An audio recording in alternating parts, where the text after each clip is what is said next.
Cheater's agents create a perimeter around her boyfriend's residence. Sometime in the late afternoon, the suspect leaves his apartment. Cheater's agents follow the suspect as he arrives at a coffee shop.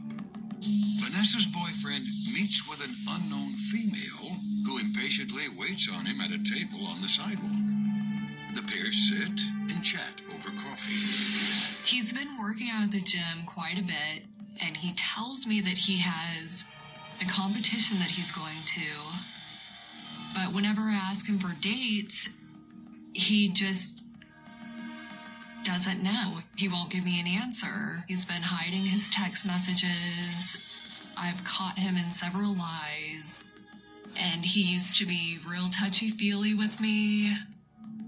And he's not anymore. When I invite him to hang out with my friends, he just tells me to just go have a girls' night. Finishing their warm drinks, the suspect and his coffee date walk back to the parking lot. At his mystery woman's vehicle, the suspect spends the last few minutes chatting with his companion before he gives her multiple hugs. After sending his date on her way, the suspect returns home for the evening. If I found out that was cheating on me, it's over.